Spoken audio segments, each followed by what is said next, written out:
চলে এসেছি তোমাদের সাথে আরও একটি নতুন ভিডিও নিয়ে। তোমরা কেমন আছো? আশা করি সবাই ভালো আছে। যা গরম পড়েছে মনে হয় না কেউ আর ভালো আছে।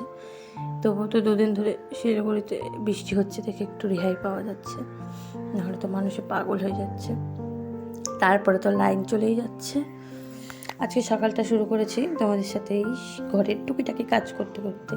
ঘরের কাজ সেরে রান্নাঘরে চলে এসেছি। অনেকদিন ধরেই ভাবছি গ্যাসটা মুছবো, তো মুছা আর হচ্ছে না।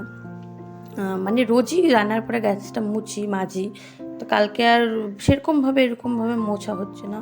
তো কালকে রান্নার পরে মনে করেছিলাম মাজবো, তো লেট হয়ে গেছিলো রান্না করে স্নান করতে করতে, তো ওই জন্য আর কালকে করিনি। আজকে সকাল সকাল ছেলে স্কুলে গেছে, সকাল সকাল ও আসার আগে এইসব কাজ সেরে ফেলি। আর গ্যাসটা না মেজে রাখলে না বাজে হয়ে যায়, ভালো লাগে না রান্না করতে। আমার আবার রান্নাঘর পরিপাটি টিপটাপ থাকবে তাহলে ভালো। রান্নাঘর বলতে কেন, আমি নিজেও পরিপাটি টিপটাপ থাকবো, সব কিছুই। এই কাজ সারতে সারতে ছেলে চলে এসছে। ছেলে এসে দেখো আমার মাথাটা শেষ করে ফেলছে। ওর পছন্দ মতন টিফিন দেয়নি দেখে জেদ ঝুড়ো হয়ে গেছে, সব ফেলে দেবে। কেন আমাকে টিফিন দিয়েছো, কেন? ও এইসব সহ্য করতে পারছে না।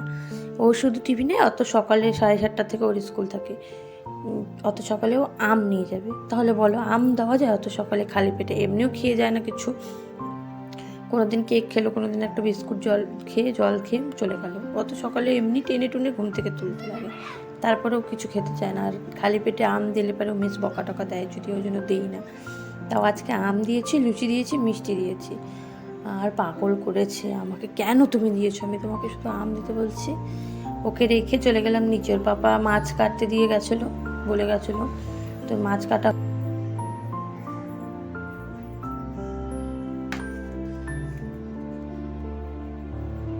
এই যে এদিকে 2 রকমের মাছ ধুয়ে রাখা হয়ে গেল।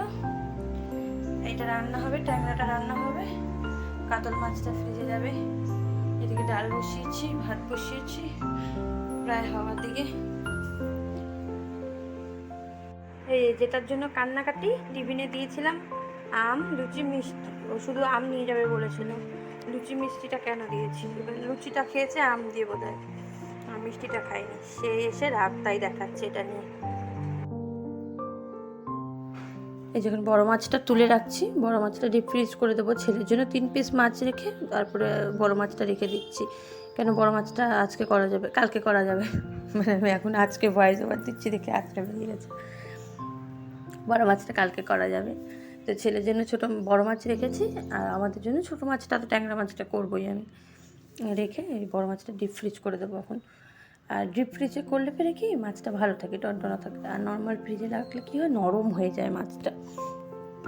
এই জন্য না ডিপ ফ্রিজ করি। আগে থেকে একটু মাছটা বের করে রাখতে হয় সকাল সকাল, ডিপ ফ্রিজ করে রাখলে মনে করেই বের করতে লাগে। মনে না থাকলে ওই মাছের জন্য তারপরে বরফ ছাড়তে ছাড়তে তোমার অনেকক্ষণ ওয়েট করতে হবে।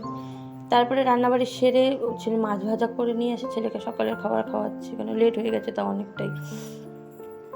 ছেলেকে এখন মোবাইল দেখছিল, মোবাইলের জন্য কান্নাকাটি করেছে। আমি যদি একটু ভিডিও করে তোকে দিয়ে দিচ্ছি, ও পুরো হচ্ছে না, মোবাইলটা বন্ধ করবে।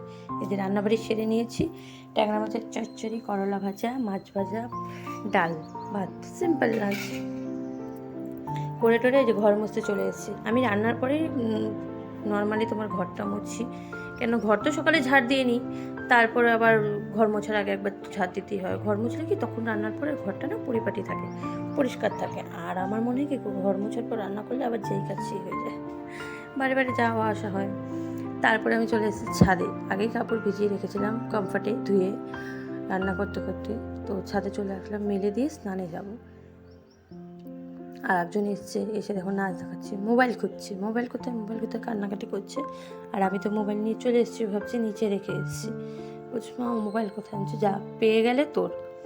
তাই ছাদে এসে মোবাইলটা চারদিকে খুঁজছে, পাচ্ছে না। আর চেয়ারের সামনেই, একদম ওর সামনেই মোবাইলটা রেখেছে, ও খুঁজেই পাচ্ছে না কিছুটা।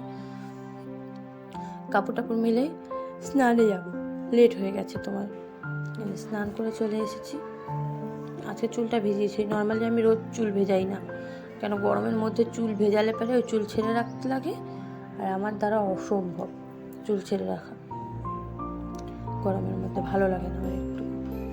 বেশ ঠাকুর ঘরে যাবো, স্নান করে নিয়েছি, কেন লেট হয়ে গেছে। এখন প্রায় 2:30-3টা বাজতে চললো, পাপা এখনও আসেনি। আর পাপা না আসলে ছেলে কিছুতেই খেতে চায় না। পাপার মোবাইল দেখবে, তারপরে আমার মোবাইলও পোষায় না। পাপার মোবাইল দেখবে, আমার মোবাইলে শুধু গেম ভিডিও দেখে, আর পাপার মোবাইলে গেম ডাউনলোড করেছে।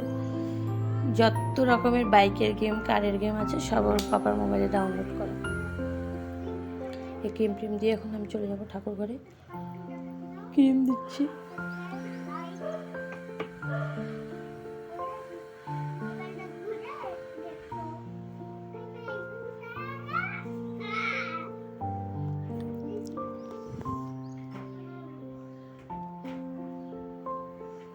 ঠাকুর পুজো টুজো দেওয়া হয়ে গেছে, ওটার ক্লিপ নিতে ভুলে গেছি। তারপরে ছেলের লাঞ্চ নিয়ে বেরিয়েছি। ডাল ভাজা, করলা ভাজা দিয়েছি, চুপ করে খাওয়াবো দেখে আজকে, বুঝতে পারে না। আর একটু মচমচা করে ভাজলে পারে না, তেতা লাগে না। নর্মাল তেতা তো খেতেই চায় না ও একটুকু। ও কেন, আমিও খেতে চাই না, আমি খাই টুকিটাকি। ওকে খাওয়াতে খাওয়াতে পাপা চলে আসছে, এসে বলছে আম কাটুনি ছেলের জন্য। আমি ভুলে গেছি, এই সিজনটা, আমের সিজনটা থাকলে আমাদের ঘরে আম নিয়ে অত্যাচার শুরু হয়। সারাদিন খালি আম আম আম আম করতে থাকবে।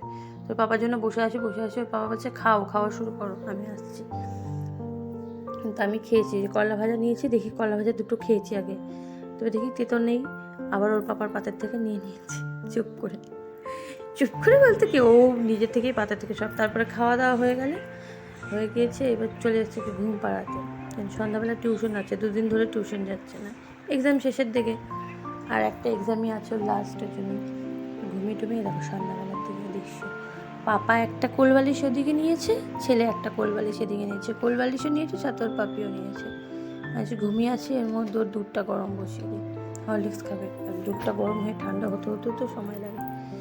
ও বাবা, দুধটা গরম বসাতে এসেছে, উঠে গেছে, উঠে চিৎকার পাচ্ছে, মা মা মা।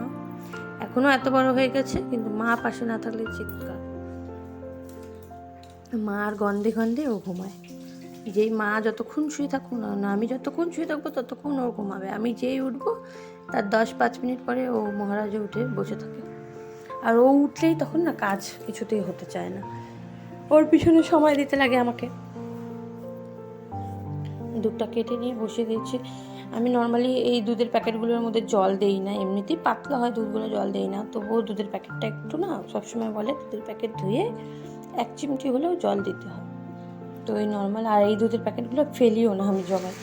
এটা করতে করতেই দেখো বাইরে মুসুলধারে, তখন কটা বাজে, 8টা বাজে বোধ হয়, বাইরে মুসুলধারে বৃষ্টি চলে এসছে। আর এত শান্তি পেয়েছি, জানছি হোক, প্রচুর হোক, সারা রাত হোক, সকালের দিকে কমে যাক, সারা রাত হলে কি ঘুমটা ভালো হয় রাত থেকে। তো আমি আবার বেলকনিতে বসে আছি, বাইরে হাত দিচ্ছি, দেখি হাতে জল আর কিছুতেই আসছে না। তারপরে ওকে ছেলেকে হরলিক্স খাইয়ে ওকে পড়াতে বসেছি, কেন কালকে হ্যান্ড রাইটিং এক্সাম, ভালো করে মুছো। পড়াতে বসে টসে পড়ে টরে চলে যাবো। আজকে তাহলে এতটুকুই ভিডিও, বাই বাই, টাটা।